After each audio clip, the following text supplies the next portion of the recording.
প্রিয় দর্শক, খুন হয়েছেন স্ত্রী, স্বামী হয়েছেন খুনি, আর খুন করেছেন যিনি তদন্ত করছেন তিনি, কাঠগড়াতে শপথ করে সাক্ষী দিয়েছেন যিনি তার বিরুদ্ধে দিচ্ছেন সাক্ষ্য, তাও জানেন না তিনি।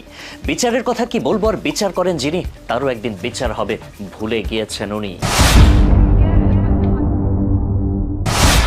নষ্ট এমন বিচারকের দেশে ভ্রষ্ট হয়ে যাওয়া বিচারকে দোষী আর কে নির্দোষ তার রায় দেখে বোঝা অসম্ভব। গেল 15 বছরে দোষ না করে দোষী হয়েছেন আর দোষীরা ছাড়া পেয়েছেন। বিশ্বাস উঠে যাওয়া অবিশ্বাসের দেশে অবিশ্বাস্য এক ঘটনা নিয়ে বাংলা এডিশনের প্রথম অনুসন্ধানী অনুষ্ঠান ক্রাইম এডিশন। সাথে আছি আমি আশিক আহমেদ।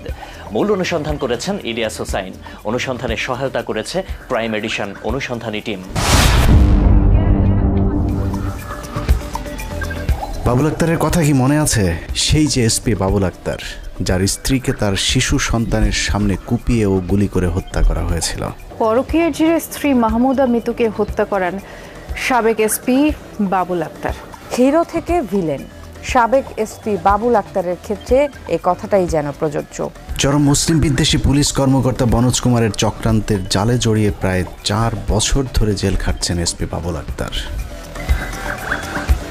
অনুসন্ধানের সবকিছু মানুষের চোখের সামনে পানির মতো পরিষ্কার করে তুলে ধরলেও তার কোনো ব্যবস্থা নেওয়া হয়নি, বরং বনোজ কুমারকে বাঁচানোর জন্য নানান সহায়তা করা হয়েছে। আমাদের পিবিআই প্রধান বাদী হয়ে 4 জন আসামির বিরুদ্ধে একটি এজাহার দায়ের করেছেন। আসামি করা হয় প্রবাসী ইলিয়াস হোসেন, বাবুল আক্তার ও তার ভাই হাবিবুর রহমান লাবু সহ 4 জনকে। 1 নম্বর আসামি হলেন জনাব মোহাম্মদ ইলিয়াস হোসেন। বনোজ কুমার এখন পলাতক। বনোজদের পছন্দের দেশের পছন্দের প্রধানমন্ত্রীও পালিয়েছে তার পছন্দের দেশে, যে কারণে অনুসন্ধান করতেও কোনো প্রতিবন্ধকতা নেই। সেই সুযোগে বাবুল আক্তারকে নিয়ে নতুনভাবে অনুসন্ধানের কাজ শুরু করেছিলাম মাসখানেক আগে। সেই অনুসন্ধানে যা উঠে এসেছে তা জানলে আপনার ইচ্ছে করবে থানা, পুলিশ, জেল, আদালত সবকিছু জ্বালিয়ে পুড়িয়ে বন্ধ করে দিতে। কারণ এমন আদালত দিয়ে কি হবে যে আদালতে বাদী, সাক্ষী, বিচারক সবকিছুই ন্যায়ের পথকে বন্ধ করে অন্যায়ের পথে হেঁটেছে প্রায় 4 বছর। এই নাটকের মাধ্যমে নিরীহ নিষ্পাপ মানুষকে ফাঁসিয়ে দেয়া হচ্ছে ফাঁসির জালে। প্রিয় দর্শক, এমন আদালতেই গেল 15 বছর অসংখ্য নিরীহ নিষ্পাপ মানুষের প্রতি বিচারের নামে অবিচার হয়েছে।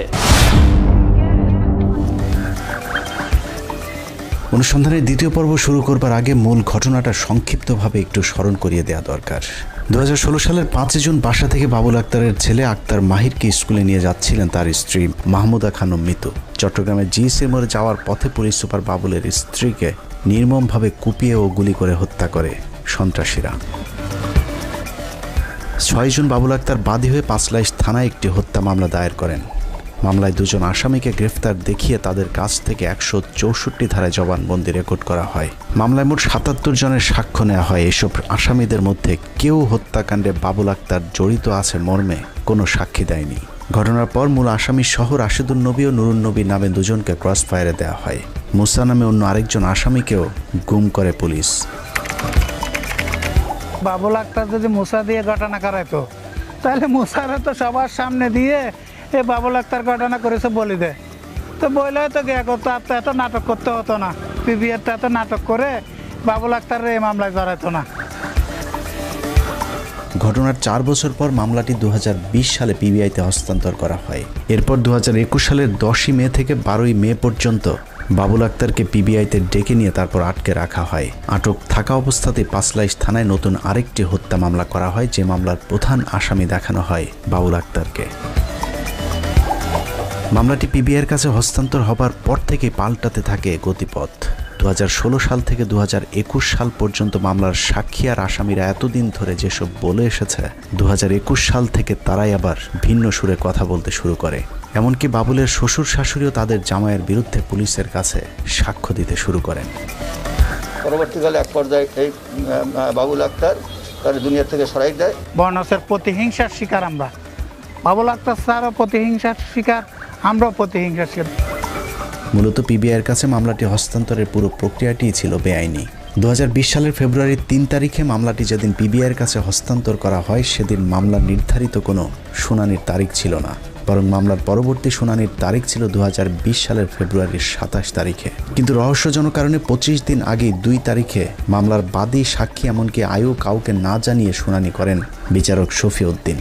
গোপনে সেই শুনানির দিনই মামলাটি পিবিআইতে হস্তান্তর করা হয়, যা বিচার বিভাগের ইতিহাসে বিরল এক ঘটনা। মূলত বাবুল আক্তারকে ফাঁসানোর জন্য সুপরিকল্পিতভাবে ষড়যন্ত্র করেছে এই মামলায় নিয়োজিত বিচারক এবং পিবিআইয়ের বনোজ কুমার মজুমদার।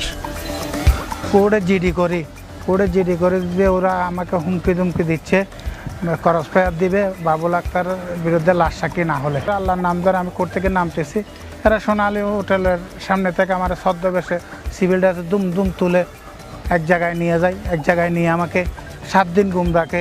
বলতেছে বাবুল আক্তারের নামটা বলতে হবে তোর, নাহলে তোর মা বাপকে আমি শেষ করে দেবো। এভাবে 7 দিন আমাকে গুম রাখছে। 7 দিন গুম রাখে আমার দাড়ি টাড়ি কেটে বলতেছে যে আমার বেনাপোল থেকে ধরছে, আমি নাকি ইন্ডিয়া পালাচ্ছি। প্রিয় দর্শক, বাবুল আক্তারের স্ত্রী মিতু হত্যার পর 4 বছরে গোয়েন্দা পুলিশ যা করতে পারেনি, কয়েক ঘন্টায় তা করে দেখিয়েছে পিবিআইয়ের পুলিশ কর্মকর্তারা। ডিবি থেকে মামলাটি পিবিআইয়ের কাছে হস্তান্তরের আগেই সাক্ষী, আসামি সবাই ঢাকা থেকে চট্টগ্রামে হাজির। পিবিআইয়ের মিডিয়া ট্রায়ালের মাধ্যমে নিরীহ মানুষকে ফাঁসিয়ে দেওয়ার এই কৌশল নতুন নয়।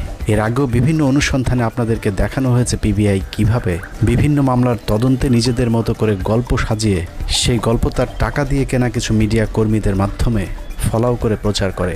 গণমাধ্যমে প্রচার করা তথ্য অনুযায়ী ধারাবাহিকভাবে মামলার দৃশ্যপট তৈরি করে থাকে পিবিআইয়ের বনোজ কুমার। গণমাধ্যমের তথ্য আর পিবিআইয়ের দেওয়া বক্তব্যের মধ্যে মিল দেখে মনে হয় পিবিআই যা বলেছে সেটাই সঠিক, কিন্তু বাস্তবে তার উল্টো চিত্র। পিবিআইয়ের চট্টগ্রাম জেলার এসপি নাইমা বিকাশ লেনদেনের সত্যতা দাবি করে মিডিয়াতে একটি বক্তব্য দিয়েছিল।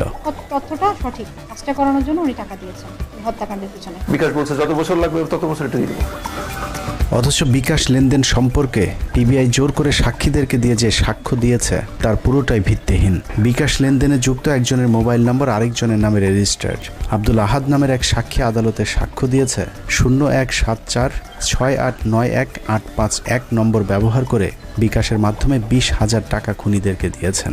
অথচ আমাদের অনুসন্ধান বলছে 2016 সালের 5 জুন 0174689185 নম্বরটি বিকাশে তখন পর্যন্ত নিবন্ধিতই হয়নি। উক্ত নম্বরটি বিকাশে নিবন্ধিত হয় 2018 সালের 7 ডিসেম্বর। এছাড়া চার্জশিটে বলা হয়েছে 01981125 নম্বরটি আরিফুর রহমান নামে একজন সাক্ষীর। অথচ অনুসন্ধান করে দেখা গেছে ওই নম্বরটি মাহমুদা খানম নামে একজনের নামে নিবন্ধিত। মুস্তাইন বিল্লাহ নামের এক সাক্ষীর আইডির তথ্য যাচাই করে দেখা যায় এই নাম্বারটি হাফিজুর রহমানের নামেও নিবন্ধিত। চার্জশিটে বলা হচ্ছে সাক্ষী শেখ মোহাম্মদ মুস্তাইনের 01981125 নম্বরে বিকাশে টাকা আসে। উক্ত নম্বরটি আজিজুল ইসলামের নামে বায়োমেট্রিক রেজিস্ট্রেশন। সাক্ষী আল মামুনের স্ত্রীর নামে 0172975956 হিন্দু আরেকজনের নামে নিবন্ধিত করা হয়েছে। মৃত হত্যাকাণ্ডকে কেন্দ্র করে পিবিআই যে নাটক সাজিয়েছে সেই নাটকের প্রতিটি বাঁকে বাঁকে রয়েছে মিথ্যার প্রতারণা। প্রতারণার শুরুটাই হয়েছে মিথ্যা দিয়ে। পিবিআইয়ের মামলায় রয়েছে বাবুল আক্তার তার স্ত্রী মাহমুদা খানম মিতুকে খুন করার জন্য মুসা নামে একজনকে টাকা পাঠিয়েছিলেন। মামলার সাক্ষী সাইফুল ইসলাম নামে জনৈক এক ব্যবসায়ী আদালতে 164 ধারার জবানবন্দিতে বলেছেন সে তার অফিসের হিসাব রক্ষক ইরাদকে 3,50,000 টাকা দিয়েছিলেন। সেই টাকা মুসা নামে ভাড়াটে একজন খুনিকে দেওয়ার জন্য। সাইফুলের কর্মচারী ইরাদ সেই টাকা নীলক্ষেতের গাউসুল আজম মার্কেটে ও বসিলার আরেক বিকাশের দোকান থেকে নড়াইল এবং রাঙ্গুনিয়ায় পাঠায়। সাইফুলের বক্তব্য অনুযায়ী আমাদের অনুসন্ধান দল প্রথমেই নীলক্ষেতের গাউসুল আজম মার্কেটের বিকাশের দোকানদার আরিফের সন্ধানে। পিবিআইয়ের প্রতিবেদন উল্লেখ করা হয়েছে নীলক্ষেতের গাউসুল আজম মার্কেটের যে ব্যবসায়ীর দোকান থেকে টাকা পাঠানো হয়েছে তার নাম আরিফ। আমাদের অনুসন্ধানী দল সেখানে আরিফ নামে একজন ব্যবসায়ীর সন্ধান পেয়েছে, কিন্তু আরিফ নামে যে ব্যবসায়ীর সন্ধান পাওয়া গিয়েছে তিনি ব্যবসা ছেড়ে দিয়েছেন প্রায় বছর 3 আগে। 3 বছর আগে যে আরিফ ব্যবসা বন্ধ করে চলে গিয়েছেন সেই আরিফ আর পিবিআইয়ের উল্লেখিত আরিফ একই ব্যক্তি কিনা সেটা জানতে আমাদের আরিফকে খুঁজে বের করতে হবে। পাশের ব্যবসায়ীদের কাছে খোঁজ নিয়ে জানা যায় আরিফ এখন কুমিল্লার 14 গ্রামে তার শ্বশুর বাড়িতে বসবাস করছেন। আরিফের সন্ধানে তার শ্বশুর বাড়ির উদ্দেশ্যে আমাদের অনুসন্ধানী দল 14 গ্রাম গিয়ে আমরা আরিফকে খুঁজে পেয়েছি এবং এই আরিফই সেই আরিফ যার কথা পিবিআই তাদের প্রতিবেদনে বলেছেন। তবে আরিফ সম্পর্কে পিবিআই আর যা কিছু বলেছে তার সব কিছুই মিথ্যার বানোয়াট। আমাকে সাক্ষী বানানো হয়েছে, আমি নাকি ওখান থেকে টাকা পাঠাইছিলাম, তা আমি তো ওই লোকটাকে চিনি না। আরিফ জানায় 2021 সালে পিবিআইয়ের কয়েকজন সদস্য তাকে পিবিআইয়ের ধানমন্ডি কার্যালয়ে নিয়ে যায়। সেখানে গিয়ে তার হাতে একটি লেনদেনের বিবরণ তুলে দেওয়া হয় এবং শিখিয়ে দেওয়া হয় সেই বিবরণ অনুযায়ী সাক্ষী দিতে। তো ওনারা লিখিত একটা বলছে যে এটা আপনি এভাবে এভাবে বলবেন। আমি বলছি যে আমি এইভাবে বলবো, ঠিক আছে, কিন্তু আমি যেভাবে পাঠাইছি এইভাবেই তো। কুমিল্লা আরিফের কাছ থেকে আমরা আবারও ফিরে যাই ঢাকাতে, গন্তব্য মোহাম্মদপুর বসিলার দেলোয়ার মার্কেট। এই মার্কেটে আহাদ আরিফ নামে আরেক বিকাশ ব্যবসায়ীকে সাক্ষী বানানো হয়েছে।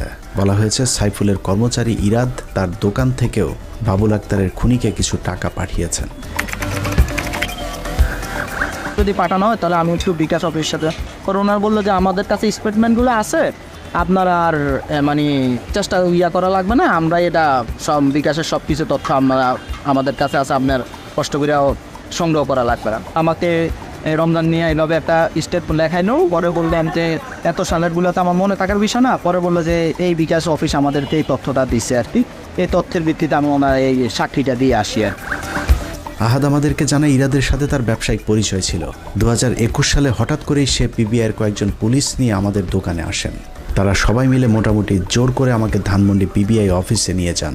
সেখানে নিয়েই আহাদকে 20,000 টাকার একটি সাজানো লেনদেনের সাক্ষী দিতে বাধ্য করা হয়।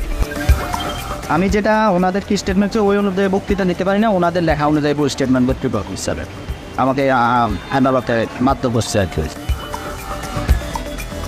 ইরাদের দাবি অনুযায়ী নীলক্ষেতের গাউসুল আজম মার্কেট এবং বসিলার বিকাশ দোকান থেকে টাকা পাঠানো হয় নড়াইল এবং রাঙ্গুনিয়াতে। রাঙ্গুনিয়া যাবার আগে আমরা নড়াইল থেকে ঘুরে আসব। নড়াইলের গাজী মামুনের কাছে পাওয়া যায় আরও ভয়াবহ তথ্য। আগের সাক্ষীদের মতোই তাকেও পিবিআই বাধ্য করেছিল শিখিয়ে দেয়া বক্তব্য দিতে।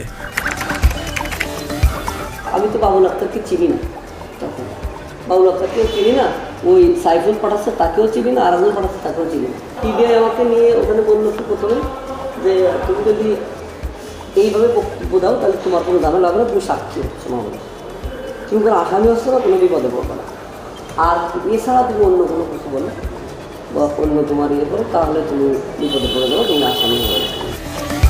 পিবিআই অফিস থেকে আদালত পর্যন্ত সবখানে বিছানো ছিল বনোজ কুমারের ষড়যন্ত্রের জাল। বক্তব্যের মধ্যে কিছু বক্তব্য আমাদের মনে করেন যে এখান থেকে যখন পিবিআইতে পরের দিনে রোজার মাসে আমাকে যখন চিটাং নিয়ে গেল, তখন তো ওখানে রাত ভোরে একটা ওই আমার কথা আগে নিয়ে তারপরে আমার থেকে ওরা একটা লিখে দিয়ে রাত্রে ওটা পড়ে মুখস্থ করার জন্য বলে পরে 164। পিবিআই এবং আদালতের পুরো ষড়যন্ত্রের সাথে গাজী মামুন একজন প্রভাবশালী ব্যক্তিকে আবিষ্কার করেছিলেন, যিনি টেলিফোনে বনোজ কুমারের সাথে সার্বক্ষণিক যোগাযোগ রক্ষা করছিলেন। তার আচরণ থেকে মনে হচ্ছিল তিনিও হয়তো পিবিআইয়ের বড় কোনো কর্মকর্তা হবেন, কিন্তু পরবর্তীতে টিভিতে সংবাদ দেখার পর তিনি চিনতে পারেন পিবিআইয়ের সাথে থাকা ওই ব্যক্তি হলেন সময় টিভির চট্টগ্রাম প্রতিনিধি কমল দে। আমাদের ওইভাবে তো নেই, মানে যখন ওনারা আমাদের নিয়ে গেলে সাংবাদিক আপনারা আসতেন, থানায় একজন নিয়ে সবাই দেখে আসেন, তখন কমল দে আসছিল। কমল দেখে তখন চিনি না, যখন আমি পরবর্তীতে আসার পরে টিভিতে ওই ইয়েটা দেখলাম, ভাই আমার এই নিউজটা যখন দিল, তখন আমি বুঝলাম যে এই যে ব্যক্তি ইয়ে করছিল এই কমল। নড়াইলের গাজী মামুনের বক্তব্য নেয়ার পর আমাদের পরের গন্তব্য সোজা রাঙ্গুনিয়া। রাঙ্গুনিয়া টেলিকমের যে মালিককে পিবিআই তাদের সাক্ষী হিসাবে আদালতে উপস্থাপন করেছে, তার বক্তব্য রীতিমতো আতকে ওঠার মতো। আমার একটা রাঙ্গুনিয়ার রোজার দোকান ছিল বিকাশ আছে, এটা আমার স্টাফ দিয়ে আমি পাঠাইছি। তো বিগত 1 বছর আগে আমাকে পিবিআই এই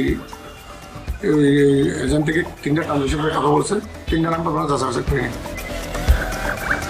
চট্টগ্রামে রয়েছে এই মামলার প্রধান সাক্ষী এহতেশামুল হক ভোলা, যে ভোলার স্বীকারোক্তিমূলক জবানবন্দির উপর ভর করে বনোজ কুমারের পিবিআই এতদিন ধরে বাবুল আক্তারকে খুনি বানিয়ে আটকে রেখেছে। অথচ যেই ভোলার সাক্ষীর উপরে নির্ভর করে এত কিছু করা হয়েছে, সেই ভোলার সাক্ষীর নাকি 16 আনাই মিছে। বিভিন্ন অজুহাত, সাংবাদিক সেজে, পাবলিক সেজে আমাকে বিভিন্ন জায়গায় নিয়ে শুধু একটি কথা বলে তুমি লাশ সাক্ষী হবা, বাবুল আক্তার এই ঘটনার সাথে জড়িত। ভোলা অবশ্য প্রথমে সাক্ষী দিতে রাজি হননি। মিথ্যা সাক্ষী দিতে বাধ্য করতে গিয়ে পিবিআইয়ের কর্মকর্তারা ভোলার উপর যে নির্যাতন চালিয়েছে, সেই নির্যাতনের যন্ত্রণা ভোলাকে সারা জীবন বয়ে বেড়াতে হবে। নির্যাতন মাইনে ভাই কি বলবো, আমার এই হাতের দাগ আজও যায় নাই। কারেন্টের শর্ট দিয়ে আমাকে কি আমার কিডনি দুটোটা ড্যামেজ হয়ে গেছে। আমার হাত বলক লাগানো লাগছে, রিং লাগানো লাগছে হাড়ে। এখন আমি ছদ্মবেশে বেঁচে আছি। পম্পি বড়ুয়া নামে একজন সাক্ষী আদালতে বলেছেন, 2016 সালের 5 জুন মিতু নিহত হবার পরদিন পাশের বাড়ির এক টেলিভিশনে বাবুল আক্তারকে দেখে তিনি চিনতে পেরেছিলেন। অথচ পাসপোর্টের তথ্য বলছে 2016 সালের জুন মাসে পম্পি বড়ুয়া নাইজারে অবস্থান করছিলেন। 2015 সালের 9 ডিসেম্বর থেকে 2016 সালের 30 জুলাই পর্যন্ত পম্পি বড়ুয়া বাংলাদেশেই ছিলেন না। অথচ পিবিআই তাকে দিয়ে মিথ্যা সাক্ষী দিয়েছে। আমার নাম পম্পি বড়ুয়া। আমি ওখানে বলেছি আমি তো দেশে ছিলাম না, বিদেশে ছিলাম। ওই যে গায়ত্রীর বাসায় থাকতেন নাকি বাবুল আক্তার যেতেন, এরকম কিছু জানো কিনা? না স্যার, আমি এগুলো জানি না। আমি এমনি বাচ্চা স্কুলে নিয়ে যেতাম, আনতাম এতটুকু। ওই সময় কি বাবুল আক্তার কি যেত, এরকম কিছু জানছেন কিনা? আমি স্যার এগুলো জানি না, আমার মনে পড়ে না স্যার, অনেক দিন হয়ে গেছে।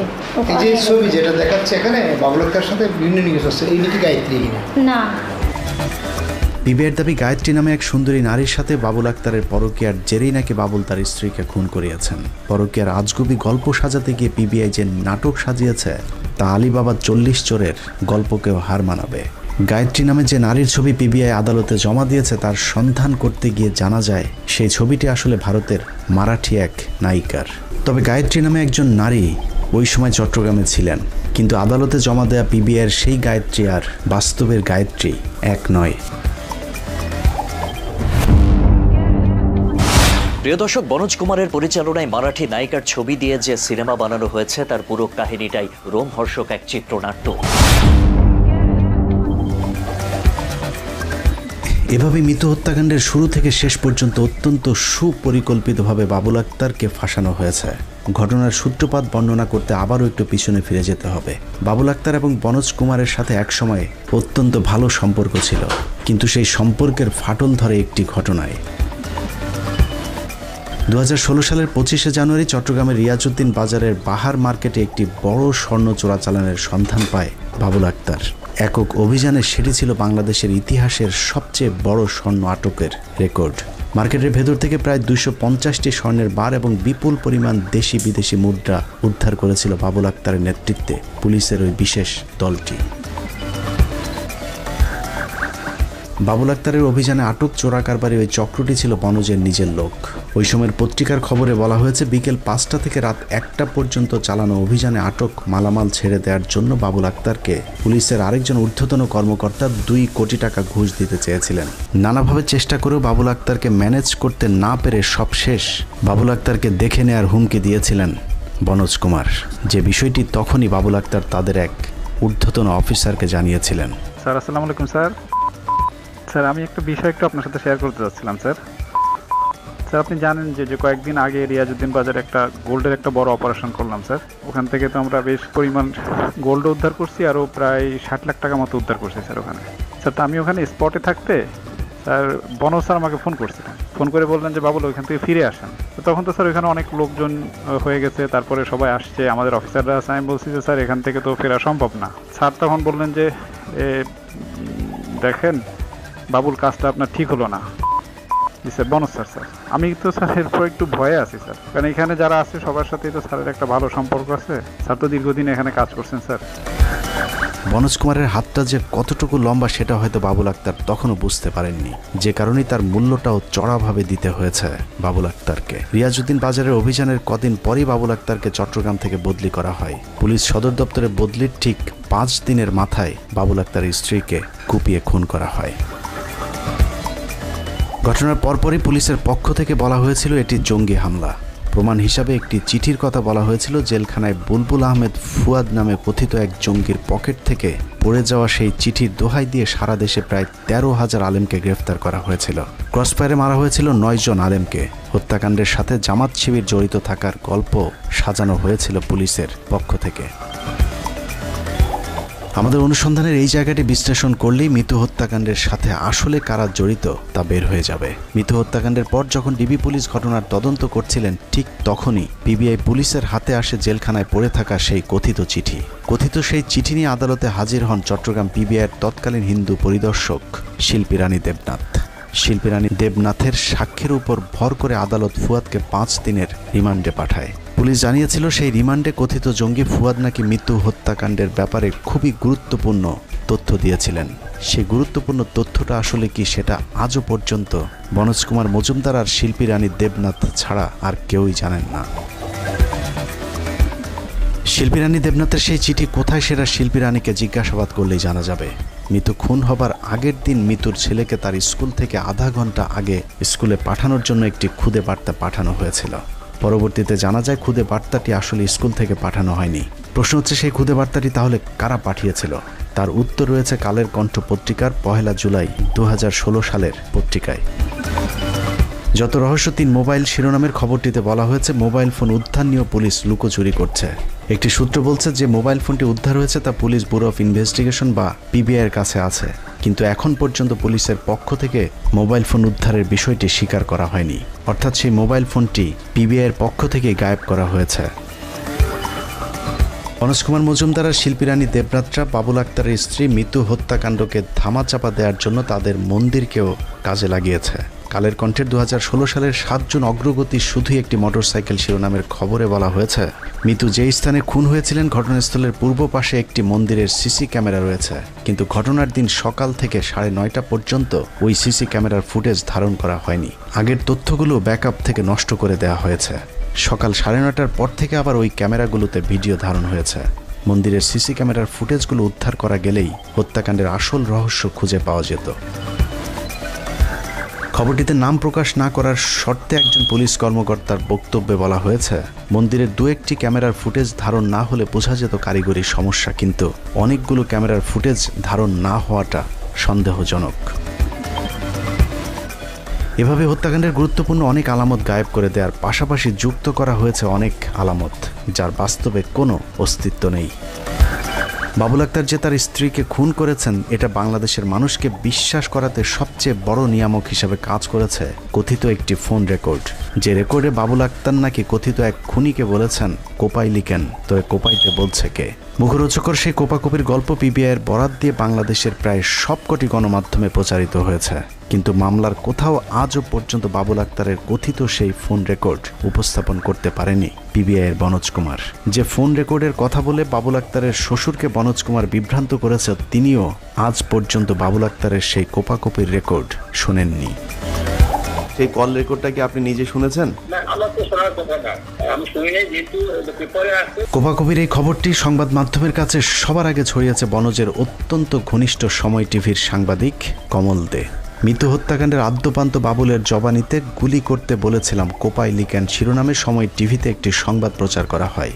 কমলদের করা ওই সংবাদের শিরোনামে যা বলা হয়েছে তার সাথে মূল সংবাদের কোনো মিল নেই। শিরোনামে বাবুলের জবানিতে গুলি করতে বলছিলাম কোপাই লিখেন বলা হলেও এরকম কোনো ফোন রেকর্ড কিংবা প্রমাণ কোনো কিছুই সংবাদের ভেতরে দেখানো হয়নি। তারপরেও সারা দেশে ছড়িয়ে পড়ে কোপাকুপির ওই মিথ্যা খবর।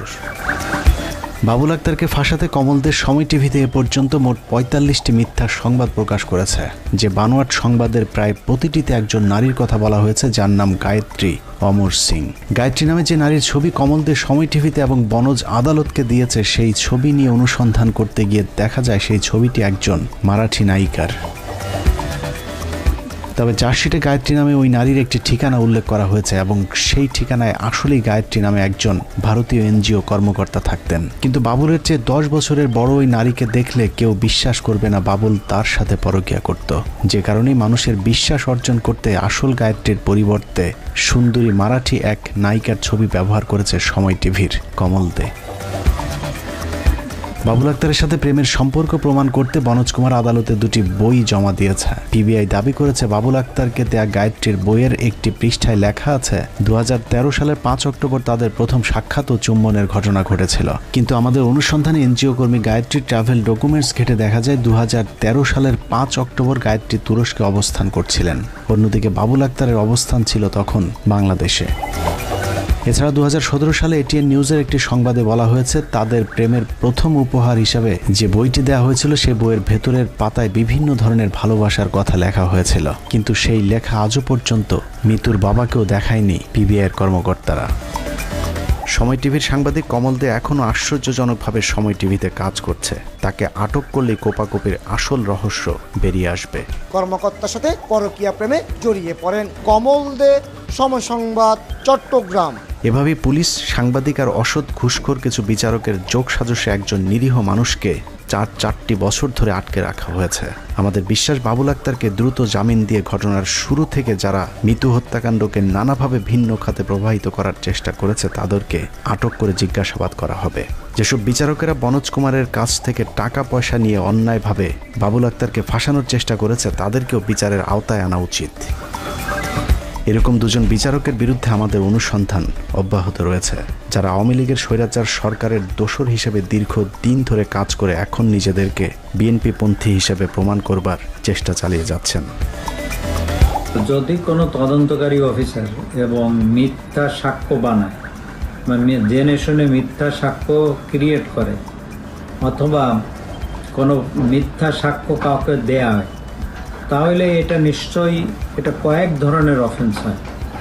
একটা হচ্ছে যে তারা তদন্ত প্রতিবেদনকে প্রভাবিত করেছে, অবস্ট্রাকশন টু জাস্টিস, অর্থাৎ বিচারের প্রক্রিয়াকে প্রতিহত করছে, সেটা একটা অপরাধ। তারপরে মিথ্যা সাক্ষী বানানো আরেকটা অপরাধ। তারপরে হচ্ছে যে স্টেটমেন্ট তৈরি করেছে, it becomes a false instrument, অর্থাৎ একটা মিথ্যা দলিল কোর্টে সাক্ষী মানে প্রতিবেদন দাখিল করা, সেটা আর একটা অপরাধ। এবং বিচার প্রক্রিয়াকে ব্যাহত করা আর একটা অপরাধ। তো সেক্ষেত্রে পুলিশ অফিসাররা এই দায় এড়াইতে পারে না। বাংলাদেশের আদালতকে যেভাবে কলুষিত করা হয়েছিল সেই বিচার ব্যবস্থায় আবারও স্বচ্ছতা আনতে বাবুল আক্তারের এই বিচারটি হতে পারে একটি দৃষ্টান্ত। বাংলাদেশের মানুষ মিতু হত্যাকাণ্ড সহ গেল 15 বছরের প্রতিটি ঘটনার সুষ্ঠু তদন্ত চায়, সেই সাথে বাবুল আক্তারের নিঃশর্ত মুক্তি চায় বাংলাদেশের সাধারণ মানুষ। প্রিয় দর্শক, বনোজ কুমার এখন পলাতক। পালিয়ে বাঁচা বনোজ হয়তো আপাতত বেঁচে গিয়েছে, কিন্তু শেষ বিচারে বনোজের সাথে সেই বিচারকদেরও বিচার হবে যারা বিচারের নামে পৃথিবীতে অবিচার করেছেন। শেষ বিচারের সেই বিচারক কারো পক্ষ নেয় না, তার আদালত হবে একদম নিরপেক্ষ। আল্লাহ হাফেজ।